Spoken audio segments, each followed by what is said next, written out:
Shalom and welcome to Secrets Revealed, the Holy Bible. Today we're looking at Leviticus chapter 26. There are 46 verses. Beginning in verse 1, the whole verse is different, so let's look at this closely. You shall make you no idols nor graven image, neither rear you up a standing image, neither shall you set up any image of stone in your land to bow down unto it, for I, Yah, your Elohim. Okay, let's look at the Septuagint now. I, Yah, your Elohim. Right away, you can see there's a difference there. He introduces himself. Oh, actually, that's from the previous chapter, so never mind that. You shall not make to yourselves gods made with hands. So these aren't just idols, these are Elohim made with hands or graven. So whether it's graven using a tool or just using your hands like clay, they're both outlawed. Neither shall you rear up a pillar for yourself. So a pillar is different than a standing image. Uh, think of the Egyptian monuments, the thing in DC. I forgot what you call those right now, but those kind of monuments. It's like a pillar, basically. They're pillars. Neither shall you set up a stone uh, for an object in your land to worship it. I am Yah your Elohim. So reiterated there. Verse 2, sanctuaries, plural versus singular in the Mass. 3, ordinances versus statutes. 4, fruit versus increase. Verse 5, and war shall not go through your land has been omitted. It is at the end of the next verse. Uh, neither shall the sword go through your land. Okay, so let me take a closer look at this. Where's the sword? In verse 5. And war shall not go through your land. Okay. So war versus sword. I think that's the distinction there. And then next is verse 6, sleep versus lie down, just a semantic difference. Verse 7, slaughter versus by the sword. And verse 8, 10,000 versus 10,000. So multiple.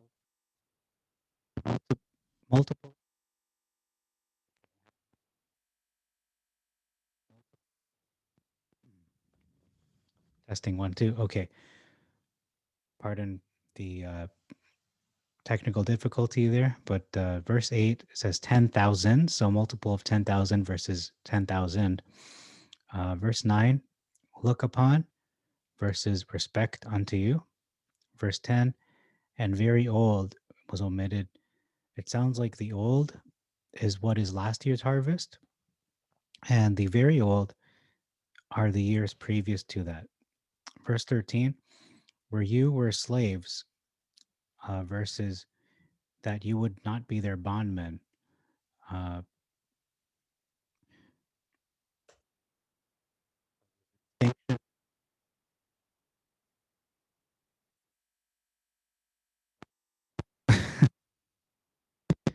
Okay, there's a lot of difficulty. I don't know what's going on with this microphone. So, verse 13, it says here, I, Yah your Elohim, brought you out of Egypt where you were slaves. So, they were slaves. They were indentured servants, and actually, they weren't paid. So, they were really slaves. Versus the Masoretic, which says, you should not be their bondmen. Uh, so, so they were bondmen at one point. I'm not sure if that's exactly the same thing as a slave, but regardless, brought you forth openly versus made you go upright.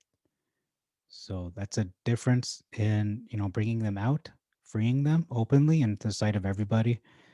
On the other hand, going upright means, okay, you're not walking on all fours. So you're standing on your upright legs, or you're just going upright. So you're doing things uprightly, righteously.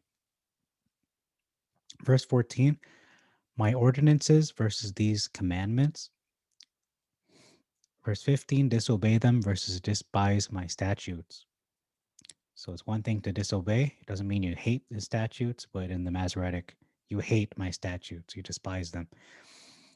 Verse 16, I will bring upon you perplexity and the itch and the fever that causes your eyes to waste away and disease that consumes your life.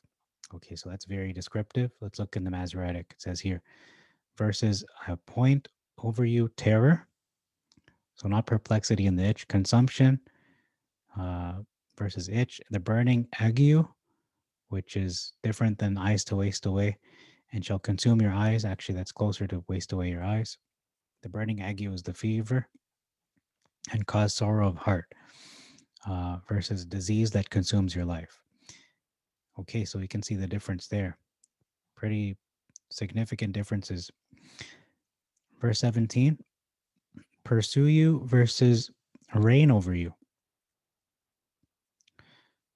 Uh, verse 19, haughtiness of your pride versus pride of your power. So similar. Verse 21, obey me versus hearken unto me. 7 plagues versus 7 times more plagues. So uh, it's 7 plagues, not a plague times 7 or whatever the number of plagues times 7, like sevenfold. That's not what it's saying. Verse 22, devour you versus rob you of your children. That's a big difference. The wild beast will not just eat your children, they'll eat you.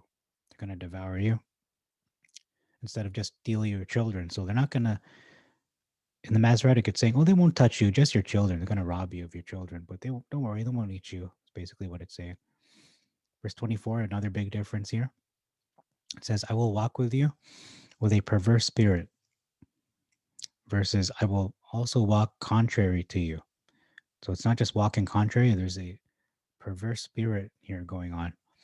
And I'm not sure how to interpret that, but that could be simply uh, maybe it's a demon. I don't know. Maybe he's allowing them to be antagonized by dark spiritual forces because when you disobey him and you forsake his ways, he leaves you open to uh, the enemy to use them as a correction, as a punishment, perhaps, but they're there for a reason too. I mean, Satan does his purpose and he's used as a test to a lot of believers.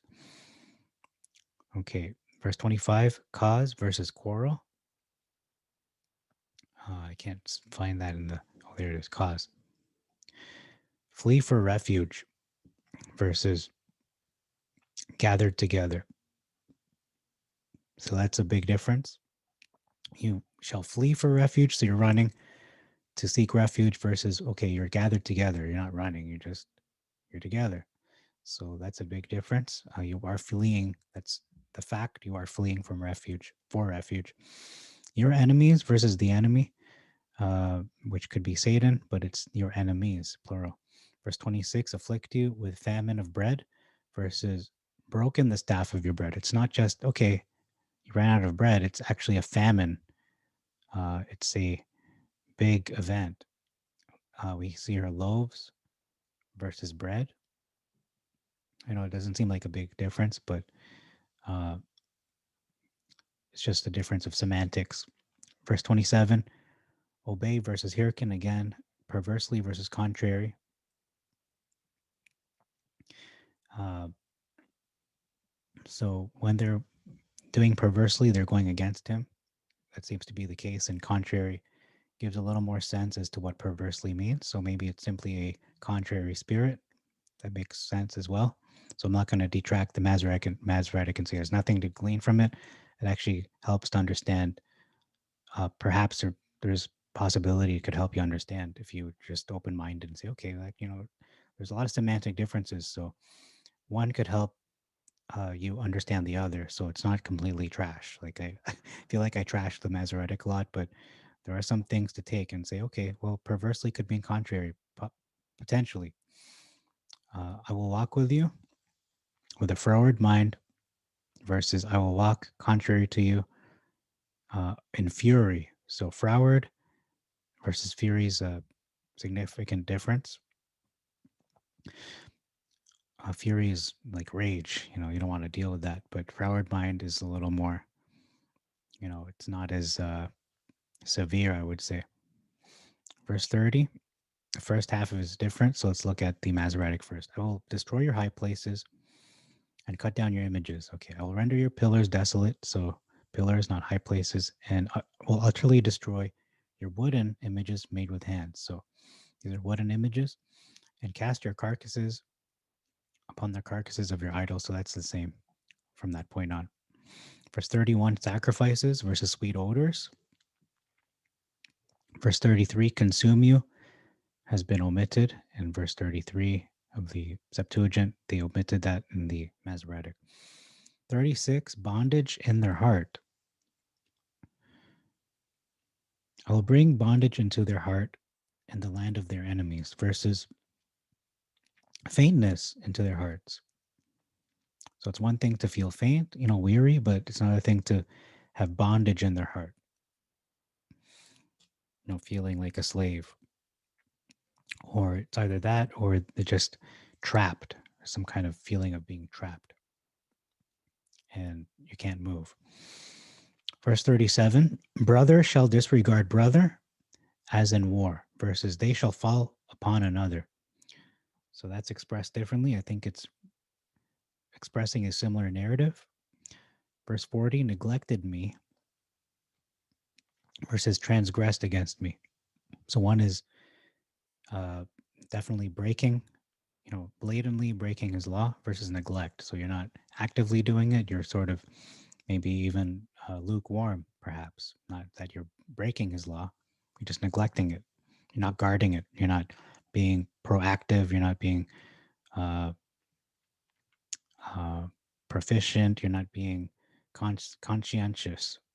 I think that's the term they use in report cards. Okay, verse 41. The whole verse is very different and it's a big difference. So let's look at this very closely. The Masoretic text says, oh, ow, pardon that. That really hurt. And that I also have walked contrary unto them and have brought them into the land of their enemies. Okay, let's look at the next one, the Septuagint. I walked with them with a perverse mind. So again, and I'll destroy them in the land of their enemies. So it's not a perverse mind like, perverted, sexual. No, it's just contrary. It's a reverse. So you want to do this? Well, I'll go against that. I'll go against what you want because it's not what I want. If then their uncircumcised hearts be humbled, then shall their uncircumcised heart be ashamed, not humbled, but ashamed. And they then accept of the punishment of their iniquity, and then shall they acquiesce in their sins, in the punishment of their sins. So what does it mean to acquiesce?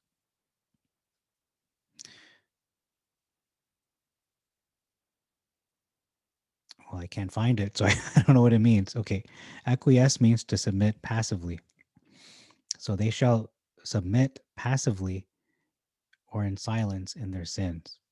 So they're going to submit. Uh, they're going to submit passively in their sins, or they will submit in silence in their sins. So it's like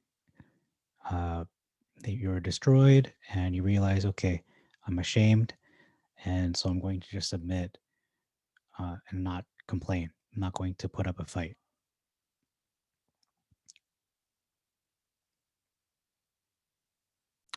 Okay, so the difference here is they will accept the punishment of their iniquity.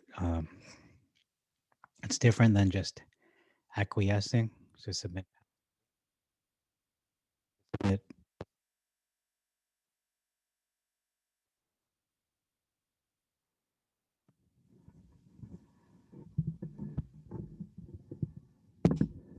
Okay, in my mind, my opinion. So you have any point in doing this anymore? Okay, you know what? Let me rewind. I'm Israel, okay? And God puts a perverse mind against me. And he destroys me in the land of my enemies. And I'm one of the only people left. And I go, oh man, I am ashamed. I am ashamed. and I'm going to submit. I'm going to just accept it in silence. I'm going to passively submit in silence. I'm going to submit. So I'm going to obey passively because I've been humbled. I've been ashamed in silence. Now, in the Masoretic, it expresses a similar feeling. However, they're not. They haven't been. They haven't been destroyed. They have been brought into the land. So that's the big difference. That they were destroyed in the Septuagint and the Masoretic. They weren't destroyed. They were brought into the land. So they're either taken captive or they just were able to enter the land. And they were not ashamed. They're just humbled, whatever that means. It could mean that they were afflicted or that they were just lowered. But no, they were ashamed, means that they lost. They were destroyed. So there's nothing to be proud of. They are the losers, and they've been decimated. And then they will accept the punishment of their sin. They'll accept because they're in the land and they've been humbled. So I would say acquiesce is similar to accept. I wouldn't say it's wildly different, but you can see the circumstances leading to that are a lot different. Okay, so we got through that. Thank you. We got through that. Okay, all the technical difficulties and just this narrative is quite different. So that's 41. So you can see they were destroyed versus brought. So that's the biggest difference thus far, I think. Um, verse 43, iniquities, plural, versus iniquity. Yeah, singular. Where's the word? There it is. Okay. Neglected versus despised. Again, continuous difference in their soul. In their soul, they hate. Okay, let's repeat that. In their soul, they loathed my ordinances, so I hated in my soul. That's what they're feeling. Instead, in the Masoretic, it's saying uh, their soul, their soul hated my statutes. So my reflection here on this verse is, in their soul, they loathed my. Okay, let's rewind again. I might have to re-record. It's such a disaster. My reflection on this verse is that when you read, in their soul, loathed my ordinances. It's a deep verse. It's not just, oh, let me, in their soul, they loathe my, it's deeper than that. Because we can subconsciously, we can do this. We don't have to express it out loud. In our subconscious, we can hate the Torah deep within our carnal nature. It's like hidden leaven. You say you keep Torah, but you actually hate some laws. Like, say, for instance, you're an adulterer and you're saying, oh, I love the Torah, but if I could sleep with 1,000 women and without impunity and take my neighbor's wife, I do it, right? But that's hating in your soul. I think deep in your heart, you actually hate the ordinances. So I think that's how I take it. That it's not just an outward thing; it's an inward reality, and that's something you need to work on. Whether it's adultery or theft or destroying your neighbor's reputation by bearing false witness, bringing his reputation to nothing, destroying him, killing him spiritually, killing his reputation, or idolatry, or things like that, like materialism. We can hate the Torah from deep within our heart. We don't have to say it. We don't have to act it out. Sometimes it's just there, and we don't know about it until we do a self-examination and ask ourselves, you know what? Never occurred to me. I actually want to do all these things. I want to sleep with all these women and all sorts of women. Doesn't matter if they're married or not. And that has to be changed from within to say, okay, why is God telling me to obey this law? It's because not only is it going to destroy society, it's going to destroy your community, your family. It's going to destroy you as well. You will, not value yourself. You're not going to have a stable life. You're not going to have a stable family. You're not going to have stable emotions, stable mind. Your biology will be unstable because you'll have an STD. So many things going on. I mean, just the act itself. has so many spiritual layers to it, emotional layers. There's so many layers to just simply, it's not just a physical act, it's mental, it's emotional, it's spiritual. It's really becoming one with someone in more ways than just, the physical. So that's just one little, not little, but it's one example of how someone can hate uh, his ordinances, his statutes, his judgments. They can hate, you can hate his Torah in your heart. In the Masoretic, it doesn't say that. It says you hate, your soul hates his statutes. So that can be very vague. It could just be, okay, you hate them, period. It's not inward. It's not something in your heart. It's not something going internally. It's not something hidden. It's just you hate it, period. I just don't like chocolate. I don't like the Torah. I don't like you. I don't, whatever it is. You just don't like it. And it's apparent. Whereas in the Septuagint, it really cuts to the heart of the matter. It's going deep into a person's motivation, who they are. So I don't know what to make this video title. Should it be submitting passively or in silence? Uh, should it be about how they were destroyed, or they were just brought into the land, or is it, hating the law in your heart? Could be that, but we'll keep going and see what it turns out to be, because that's something I don't really, when I do these videos, I don't really know what the title is going to be until I get through it. Sometimes it would change. On the surface, it would seem something very obvious, but when you really dig deep and you reflect on the content of the Bible, you actually realize, oh, okay, this is actually deeper than I thought. It wasn't what I initially thought when I first read it. And I first noticed this difference. It's actually, there's something else going on here. Okay, so let's keep reading here. It's a deep verse. We can subconsciously load the Torah deep within our carnal nature, like hidden leaven. Okay, so verse 44, overlook versus cast away,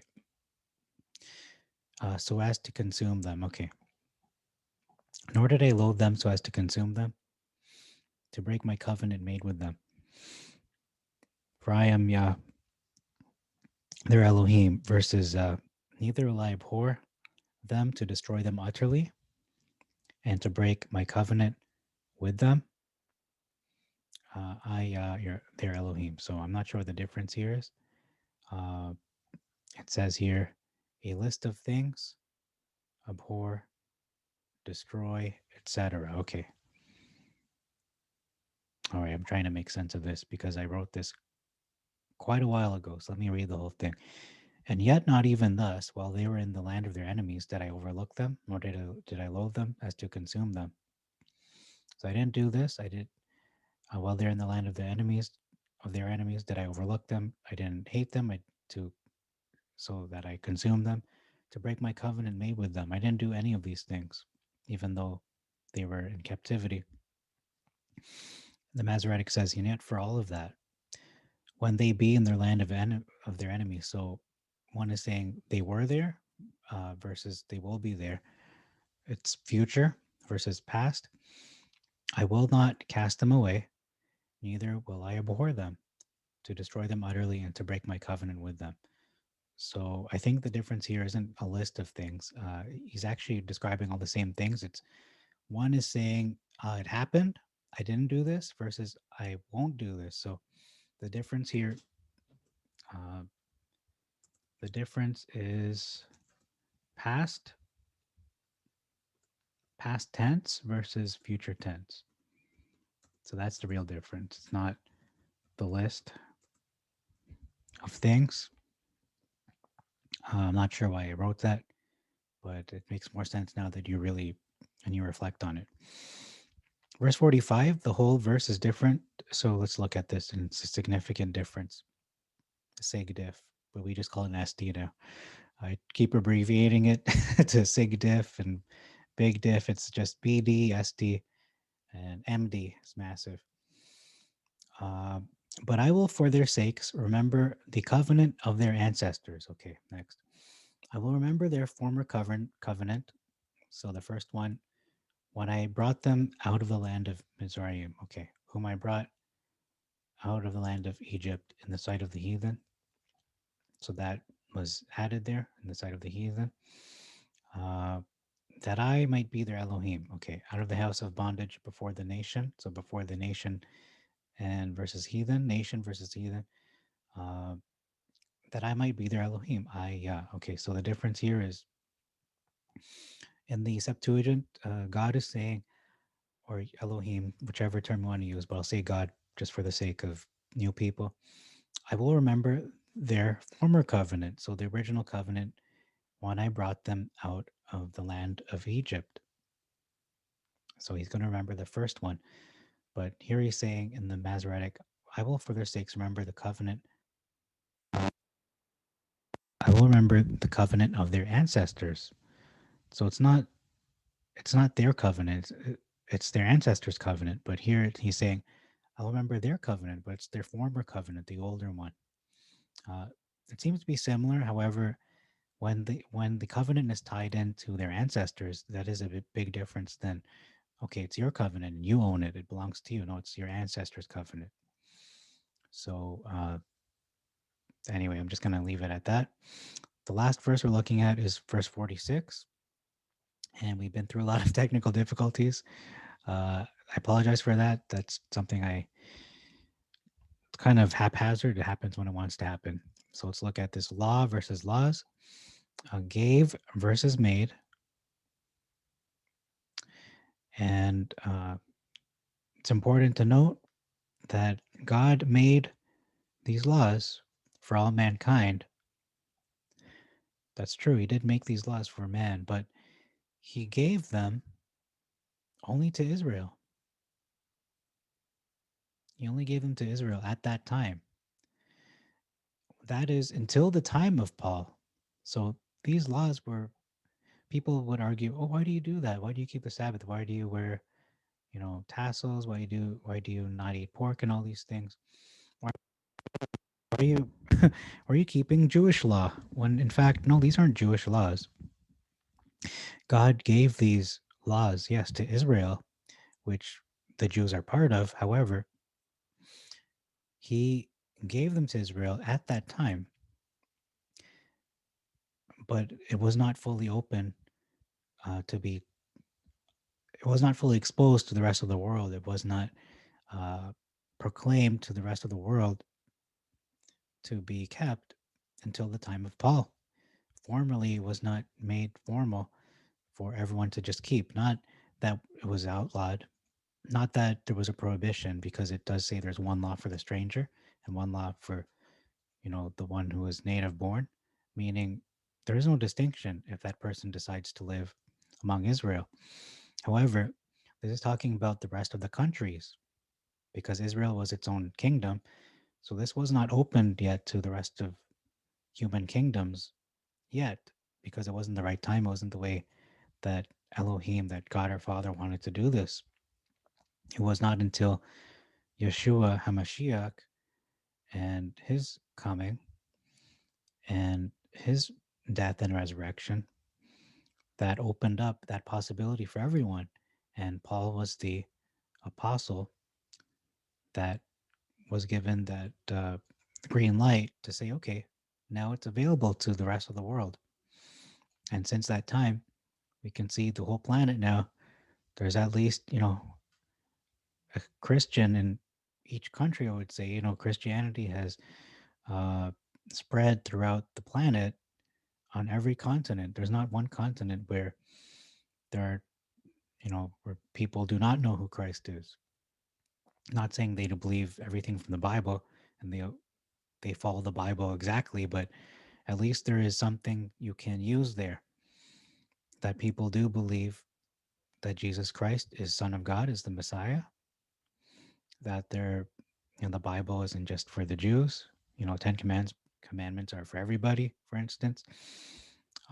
So I mean, there is something you can work with there. I mean, a lot of the world is Catholic or Protestant or whatever Christian denomination, but you have a higher chance, in my opinion, of calling people to the truth of the Bible among those groups than just somebody who has zero prior knowledge or any foundational uh, doctrines that are Christian. They're less hesitant to agree with you that, oh, yeah, Jesus is Christ. Jesus is the Savior. He's the Son of God, as opposed to those who, are taught something completely opposite, saying that there's multiple gods, saying that Jesus, they don't even know who Jesus is. So it's a little bit harder to get through to them. So that's all I have to present for today. Thank you very much for your time. May our Father bless you and make you prosperous. Until next time, you've been watching Secrets Revealed, the Holy Bible. Shalom.